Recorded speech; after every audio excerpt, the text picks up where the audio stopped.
Namaskar students. In this video, we will take some problems on the concept of lattices. We know that lattice is a type of poset in which every pair of elements, they have infimum as well as supremum. The another word for supremum and infimum is least upper bound, and the infimum, it is known as greatest lower bound. So if we are considering any two elements, say A and B in the poset, and for those two elements we have least upper bound as well as greatest lower bound, then we call that particular poset as lattice. Or if we have any pair for which any of these two they doesn't exist, then that will be acting as a contradiction to the definition of lattice, and that particular poset will not be a lattice. So every lattice is a poset, but it is not necessary that every poset is a lattice. The first problem is here, investigate the given posets for lattices. So here the hash diagram for the poset is given. This particular poset has the set which has 6 elements A, B, C, D, E, F. Having this hash diagram, we have to check whether this poset it's a lattice or not. If we go with the definition of lattice, we have to check for all the possibilities, all the pairs which we have here, two elements, and we have to check whether they have least upper bound and greatest lower bound. If somewhere we are getting that for these two elements, least upper bound doesn't exist or the greatest lower bound doesn't exist, then it will not be a lattice. So here we have considered all the possibilities. AB, this is AB. We have considered, we have checked for the least upper bound of AB. Then we have considered AC, this one. Then we have considered AD. Then we have considered A and E. Then we have considered the pair A and F. Then with this B, because AB we have already taken in this first one, we have taken now B and C, the pair B and C. Then we have considered the elements B and D in this one. Then we have considered the elements B and E. We have checked for the least upper bound and the greatest lower bound. Then for the pair B and F. Similarly, we have checked for CD, for the pair CE, for the pair CF. Then for the elements D and E, we have checked whether we have infimum and supremum or not. Then we have checked for D and F, and we have checked with E and F. So in this way, we will be able to cover all the pairs. Now, after considering all these pairs, we are not left with any other possibility. Now, if I see this, if I consider any random one, if I consider the case of A and F, so here we have A and here we have F. So if I check for their least upper bound, so what are the two conditions for the least upper bound? That it should be upper bound, and secondly, it should be related to all upper bounds of A and F. If I am talking in context of A and F here, for A and F, we have only one upper bound, that is F. So this only one upper bound will be the least upper bound, which is F. And for A and F, we have only one lower bound, which is A. So this will also be our greatest lower bound, which is A. Now let us check for C and D. Here we have C and D. We have evaluated for C and D here. Let us check for the least upper bound of C and D. C and D. This is C, this is D. So for C and D, we have two upper bounds, E and F. Among these two upper bounds, the least upper bound is E. Let us verify both conditions of the least upper bound. The first condition is it should be upper bound. So it is clear that E is the upper bound for C and D. And secondly, E is related to the upper bound E. E is related to the upper bound F. Means E is related to all the upper bounds of C and D. So E is the least upper bound. Now let us check for the greatest lower bound for C and D. Here, for C and D, we have two lower bounds, which are A and B. A is related to B. We can see here we have the edge from A to B. B is lying above A and we have edge. A is related to B. Means lower bound A is related to this lower bound B. Also by reflexive property, lower bound B is related to lower bound B. Means B satisfies both the condition of greatest lower bound. So B being lower bound, and since A is related to B, this lower bound A is related to B, B is related to itself also, this B is the greatest lower bound. So here you can do on your own. You can check for all the pairs. For all the possible pairs, you will be getting least upper bound as well as greatest lower bound. So this particular poset, this hash diagram is for a lattice. This poset is a, here this poset is a lattice. Now let us consider one more problem. Here we have this poset having this particular hash diagram. Now again, we have many possibilities, many combinations. If we will be considering A to B, A to C, then A, D, A, E, A, F, then B, C, B, E, B, D, B, F. Then for C, if I check, AC we have already covered, BC we have already covered, then we have C and E, then we have the pair C and D, then we have the pair C and F. Then let us come to D. Then for D, we have D and E, D and F. Rest all pairs we have already covered. Then for E, we have E and F. So we will be checking for all these pairs. So check for all these pairs. But when you will be checking for B and C, let us try to check. Let us try to find out the least upper bound for B and C. For B and C, for finding the least upper bounds, let us firstly see that what are the upper bounds for B and C. What are the upper bounds of this subset having two elements B and C?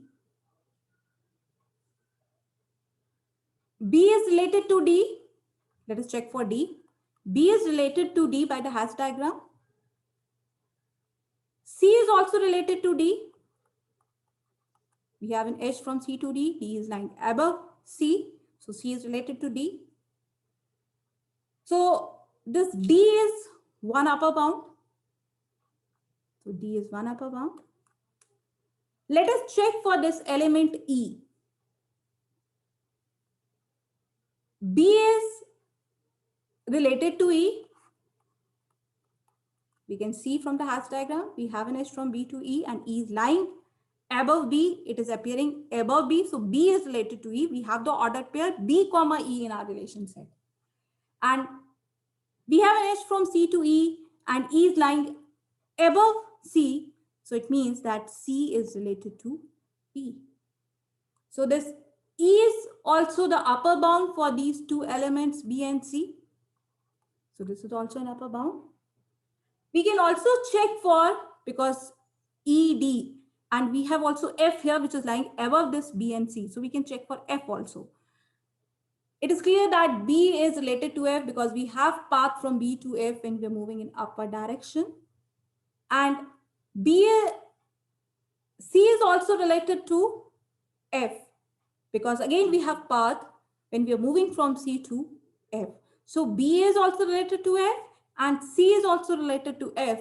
It means this F is also the upper bound.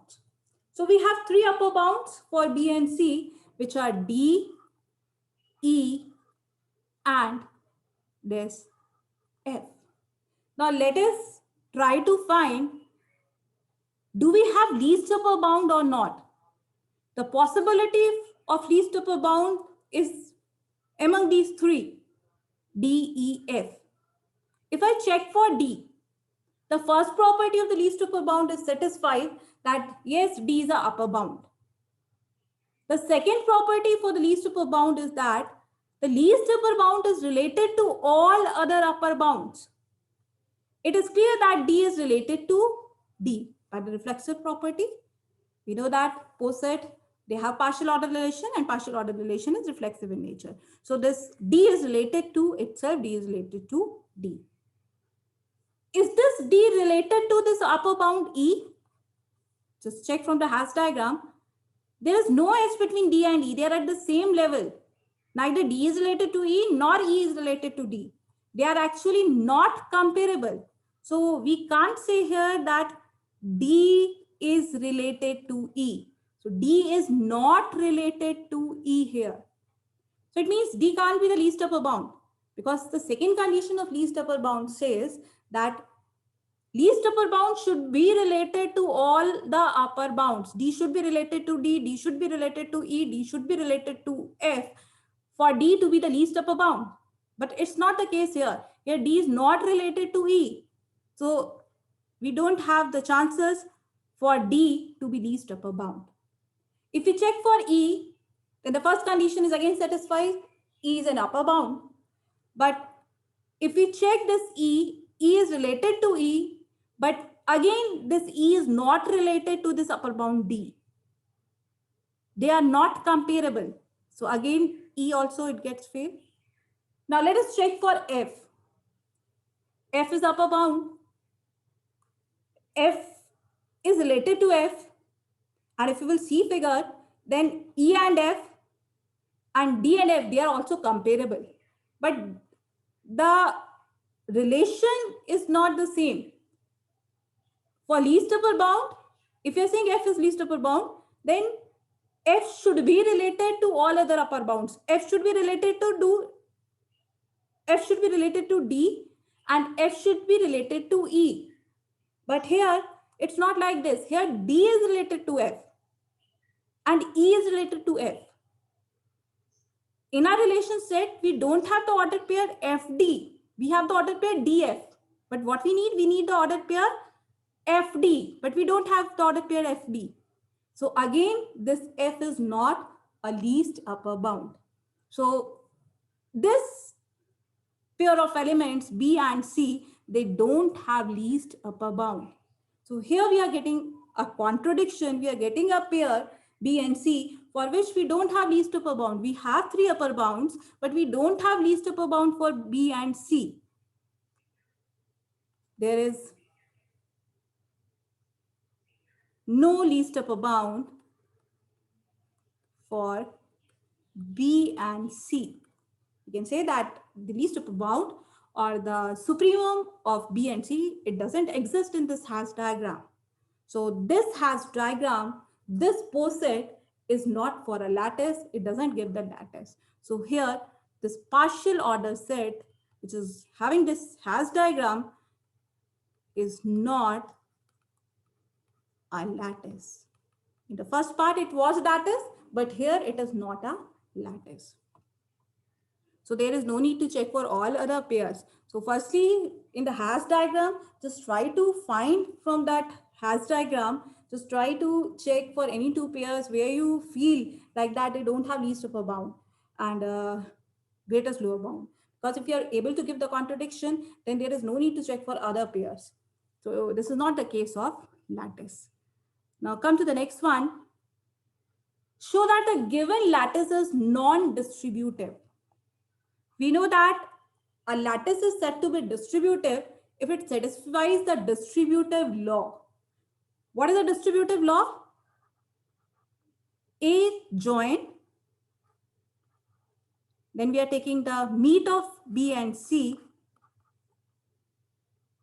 It should be equal to A join B.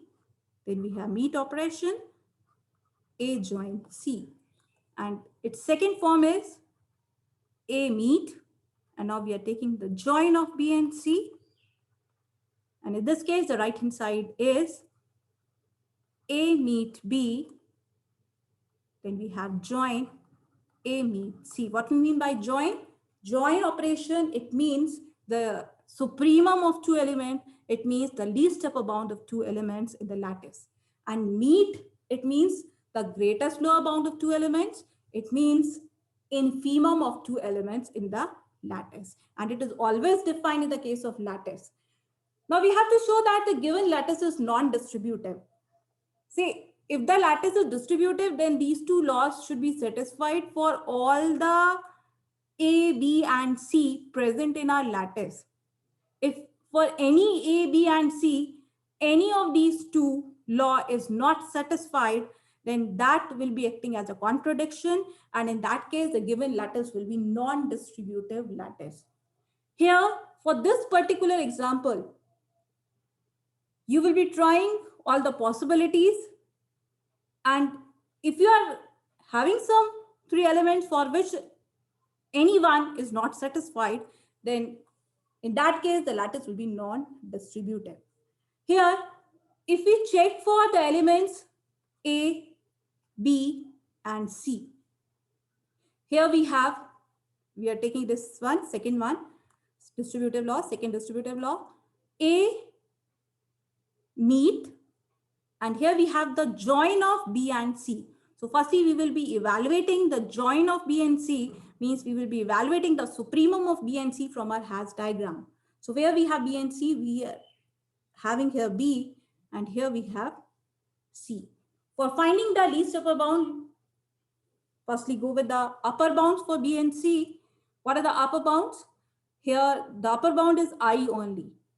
A is not the upper bound because B is not related to A. We don't have an edge from B to A, and we don't have path when we are moving in upward direction from B to A. So we have only one upper bound for B and C, and that is I, and this upper bound I will be acting as our least upper bound. So here this B join C, the supremum of B and C, it is I. We have just evaluated from the Hatch diagram. Now we need A meet I. What we mean by meet? Meet is the infimum, means it is greatest lower bound.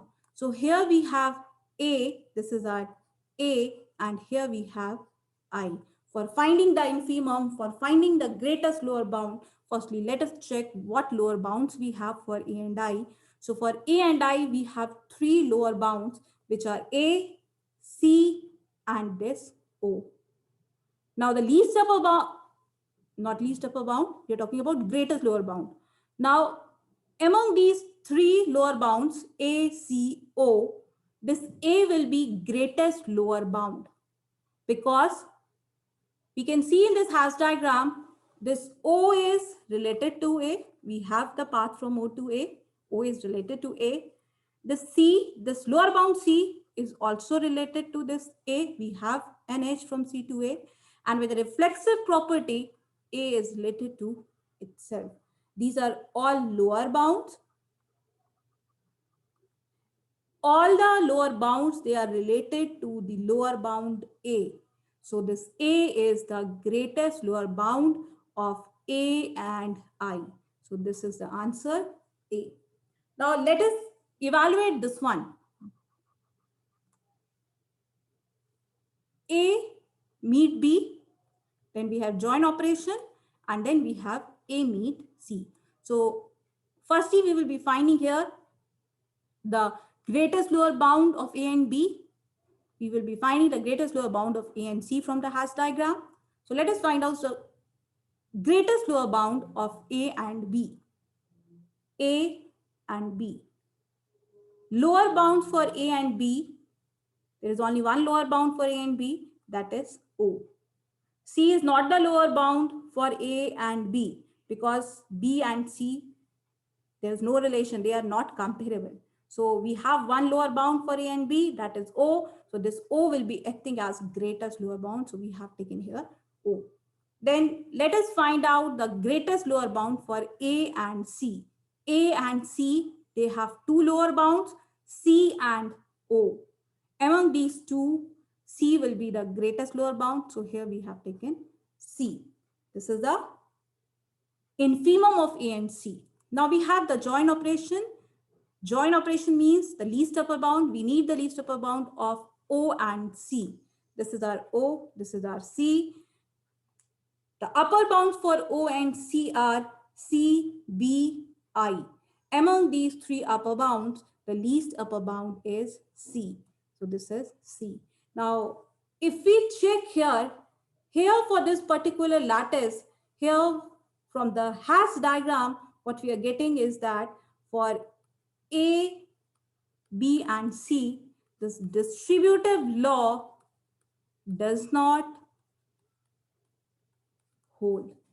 So the given lattice is not distributive, it is non-distributive lattice. Let us come to one more problem. Investigate the given lattices as isomorphic. Let us recall what we mean by isomorphic lattices.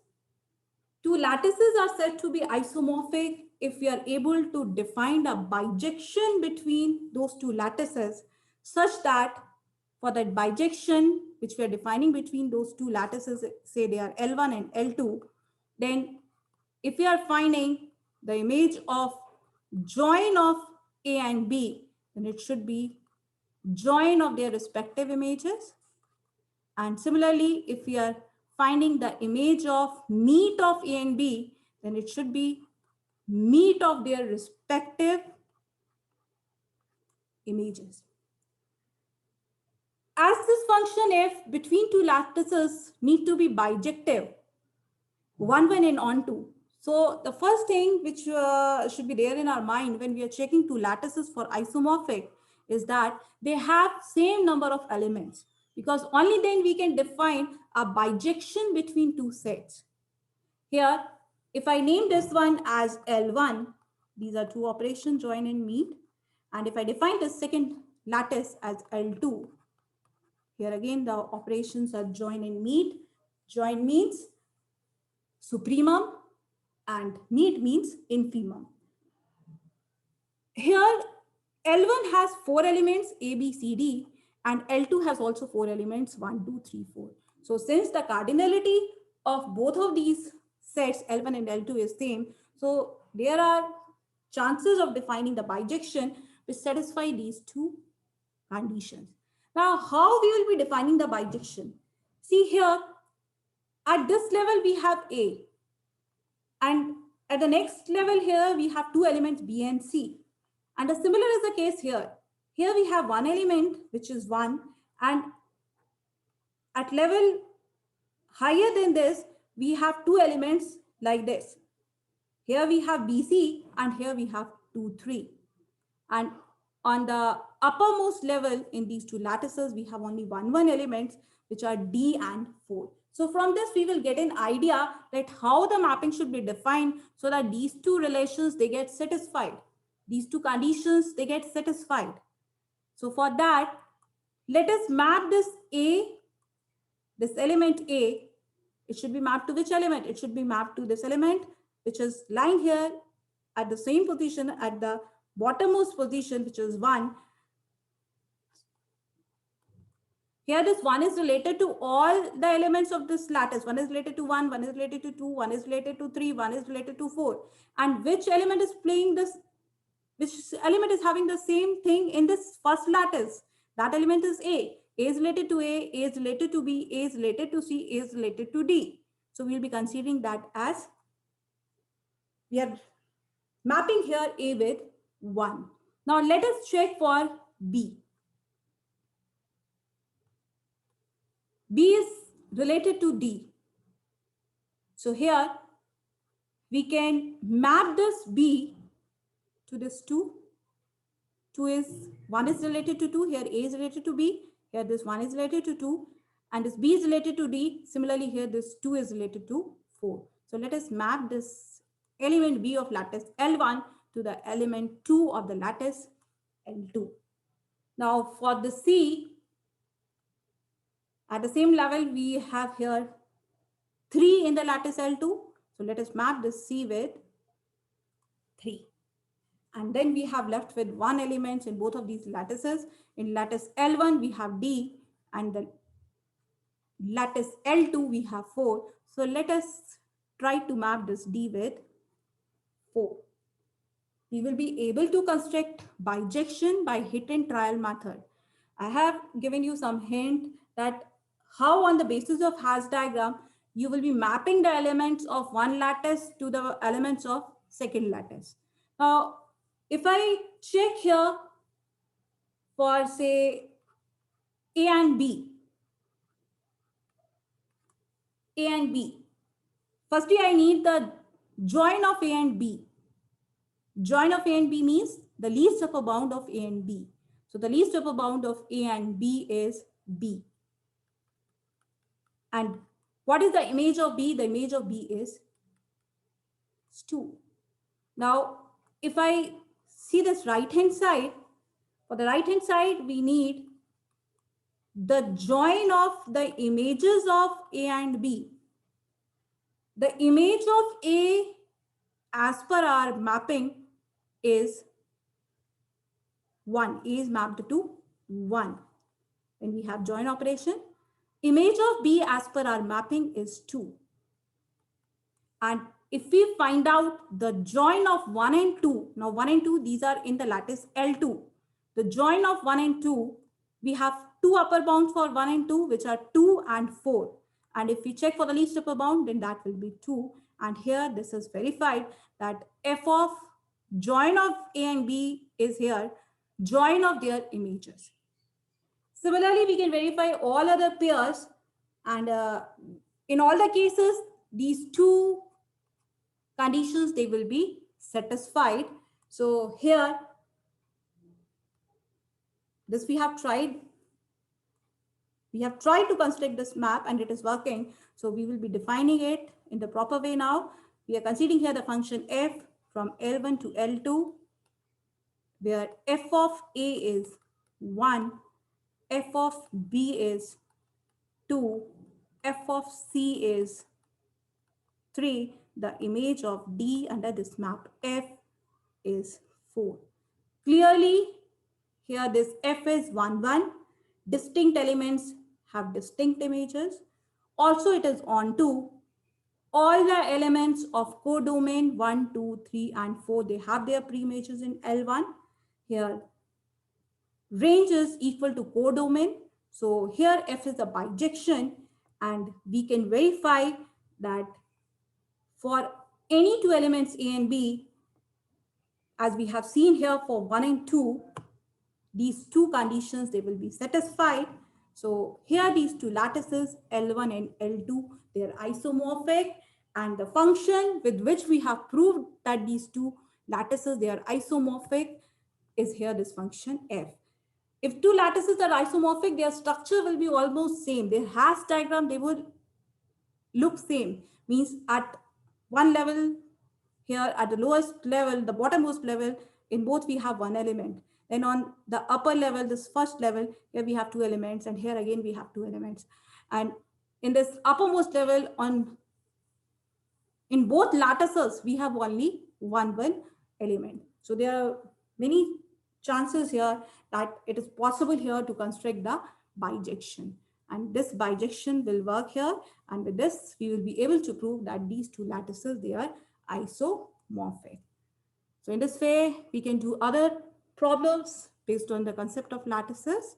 Thank you. Have a nice day.